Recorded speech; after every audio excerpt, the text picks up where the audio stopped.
Hello, everyone. Welcome back. What a celebration! We've done all the work, we did all our research. We're still nervous, but excited. Why? Because there's no longer confusion. I don't know what to do, and all of that good stuff. A graduate of Google, you have your notepad, everything, and you're ready to take all what God placed in your heart and actually apply it. You cannot stay studying all the time. We have to keep moving. So in this case, you're ready to get on the road. But remember, you still will be jittery. You still will be feeling nervous and unsure. But with all the uncertainty, you still have to move. One thing for certain is that you're not confused or in doubt and fear as you were before you started this journey. You have all the tools in which you could resort to anytime these feelings come on. And also, you're in a transition period. You're moving from your familiar to establish a new familiar or a new comfort zone. And in that process, there would be growing pains. So here we are at this spot and ready to take on all what God has placed in our hearts with confidence and in strength, all build up on God's word and the help of the Holy Spirit. So let's get on the road.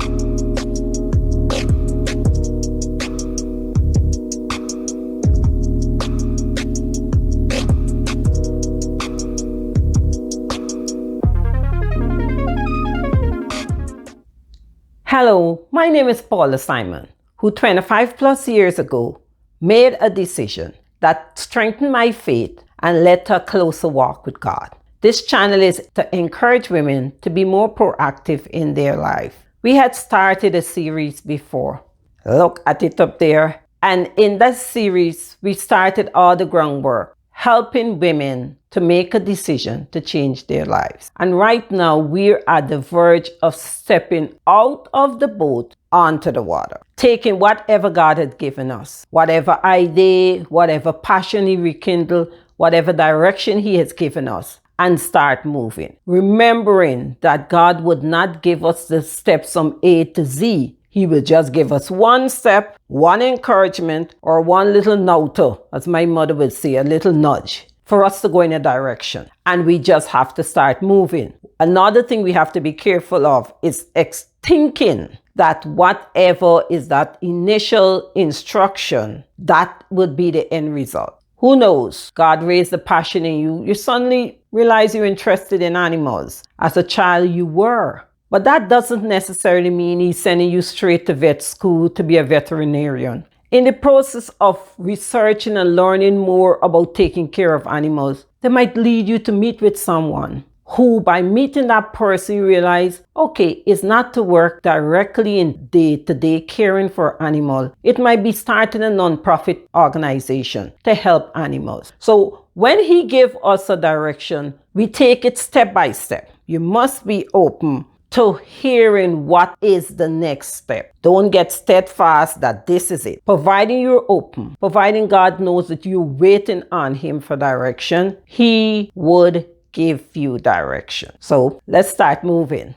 In this new series, we will look at the changes and touch on the way that God might have led you. I have learned over the years is that we confuse who we are with what we do. In the process of this journey, there would be some revelations. One, the initial part that you thought God was leading you on is not that where you end up. Old passions and interests is suddenly forefront on your mind. Further, there is a longing to do something entirely out of your character, such as starting a YouTube channel. When you're not comfortable speaking in public, let's look at one of the areas that might result in you needing to make a change in your life. Loss of a job, a marriage, a loved one, loss of perfect health, whatever it might be. And you're at that spot and you know that you have to make a change. We already established that and you did all the work. But you think you might have to sell the house because the house is too big and it's becoming a burden for you to take care of or whatever the case might be. But then God tell you, no, it's not that you need to sell the house. You need to do something that you never thought you would be comfortable with. Opening your homes to strangers, or bringing children into your home. Or it might be an adult that needs somewhere to stay because of whatever it is. And some of your passion might come into place. And it was a passion you always had. Say, for instance, you had always liked taking care of people, but somewhere or the other you end into an accounting field where you just focus on books and figures and numbers. Because of praying and asking God, God gave you an opportunity to rekindle that passion. So that home that was suddenly too big and a burden, if it was a case you were studying financially, I cannot take care of the home. Look how God take care of two things. Because by bringing persons in their home, it might lead to financial help, or lead to extra money for you to spend, or extra money to take care of your monthly bills. And in the process, you get to exercise something that you even forgot that you had it in your heart. You forgot it was your passion, because life throws us a whole lot of lemons. Sometimes we can't make lemonade with it. So in the process of balancing one thing, we lose track or we lose interest in something else. And then down the road, we feel burnt out, or we're not feeling so good about ourselves. Why? It's because we're not nourishing our soul, or we're not nourishing our passion. We get caught up in what we do. You're an accountant, or you're a doctor, or whatever it is. You have these jobs and that's what you do, but it might not be who you are. And because of that misrepresentation that you have of who you are, you find that you're not happy. You think you might need to leave a job, or as I said earlier, you need to sell the house, you need to move, or whatever the case might be. But it's none of the above. When you get back into that passion, you get back to what God had placed in your heart, who knows, many years ago, that you lose sight of or lose track of. You realize the house is not too big anymore. That house that you once loved, the love came right back, because it is filled with helping others and God taking care of the other areas of your life. Seeking God's guidance and listening for His direction, and actually following His direction and His guidance, because God could speak to us or speak to you.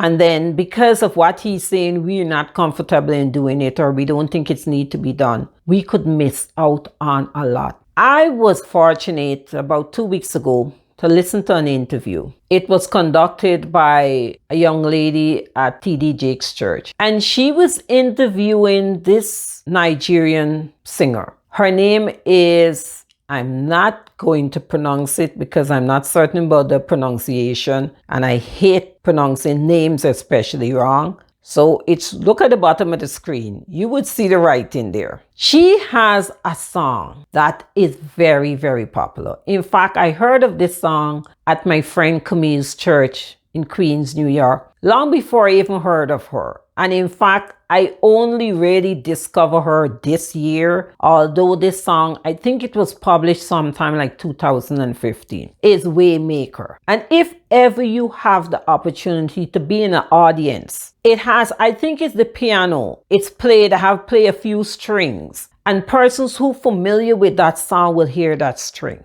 And I'm telling you, the minute you hear that string, it moves you in such a way. And if it's an audience, it moves the entire audience. The words of the song is words that we have heard before. You hear it in different ways. You might have gone to church, or you hear people just say it on the TV, or whatever the case might be. So the words separately, it's not something that you never heard before. He's a way maker, all of that. But there's something with that song and the combination that it moves. So listening to this young lady, asking her what she was thinking when she was writing that song, she said something interesting. She said she was traveling from America back to Nigeria, and on the plane, God started telling her to make certain changes. One of the things she said was, okay, I had 20 years, one place. Apparently, she was established. She always writes music, so she was a songwriter. And whatever was happening in her life for the last 20 years, she was established. So when traveling on this plane and God God started telling her to move, she had this little doubts about it. And she was writing this song around that time. Then she said when she reached Nigeria, a pastor called her and told her that God told him that the song that she's writing is going to move nations. And she said, which song? I always writing songs. Because this song, Waymaker, according to her and her belief, was just another regular song. And I'm telling you this thing, guys. If you never heard it, I would advise you to find it. If you're looking for it on YouTube, look for the rendition that is from her website. Because it's her music and they have other channels will have it playing. Don't go and support those other channels that have it playing. And look for the channel that is her channel. So when you play the music, you will be supporting the person who originally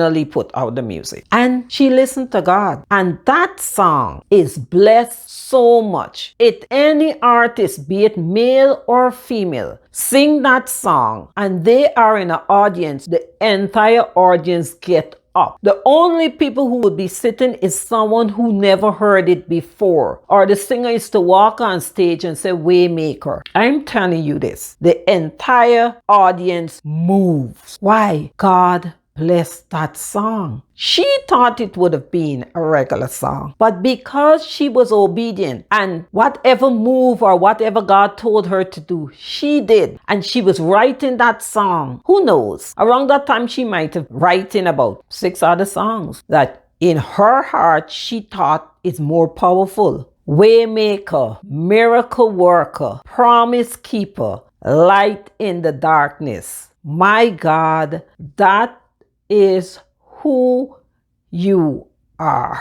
And those words, you listen to the song by itself. The words, you might just think it's regular words. And I'm certain that's how she thought too. Because as she said, when the pastor told her about this song is going to be big, and she said, oh, well, I always write other songs. But that one, she has other music. She does. But that one, I know for certain, is the one that moves people the most. You look on a video you're in a live audience. I had the honor first at my friend Camille's church for when this song started playing, everybody was up singing. And then last year when I went to Women Thou Art Loose conference at TD Jake's church in Texas, and one of someone who's part of, I'm getting a break now. So who is part of This is a senior moment, guys. I'm claiming it. It's a senior moment. Okay, one who's part of the choir, she came on stage and all what she said is Waymaker, miracle worker. And everyone was out of the seat, including myself. The song is powerful. Why it is powerful? Because the writer was obedient to God. But she was willing to trust God and step away from whatever she had known or comfortable with for 20 years. And she stepped out. And I honestly believe that's why God blessed that song. So wherever you are right now, I know I went on a run, but I got emotional when I was talking about that song because it still moves me. There's something about it. It still moves me. And I had the privilege of experiencing it in a large audience. And I'm telling you, the feeling is powerful. Something about those words. And the only thing I could say, it got an extra bit of blessing on it because of the writer trusting God. With that, I'll say that I don't know what he's going to tell you to do. Because there's one thing about God. He don't run him out. He might tell someone in order to encourage you, someone that you trust. All we want us to do is to trust him, believe in his word, and walk with it. So with that being said, is that I don't know what direction he's giving you. But one thing I could tell you beyond a shadow of a doubt with every cell in my body, it is for your good. Even if you can't see it, you're feeling uncomfortable, it's new, whatever it is. You're not certain about it. You're waiting all the T's to cross and the I's to dot. That is not going to happen. I know it is for your good.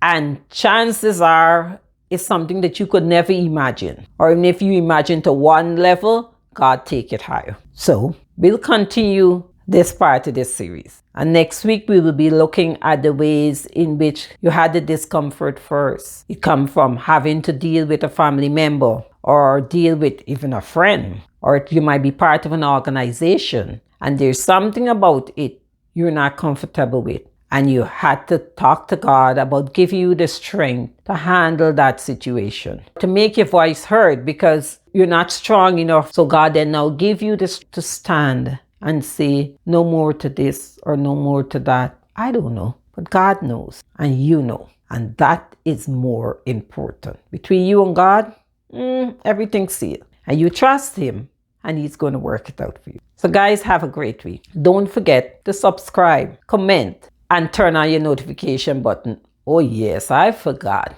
If you're new to the channel, welcome. If you've been here before, welcome back. Thank you so much for supporting the channel by listening. And if you know of anyone who could benefit from anything that I'm saying, don't forget to share. Tell your sister, tell your brother, tell your mom, invite a friend. Take care, guys, and have a blessed week. See you next Monday.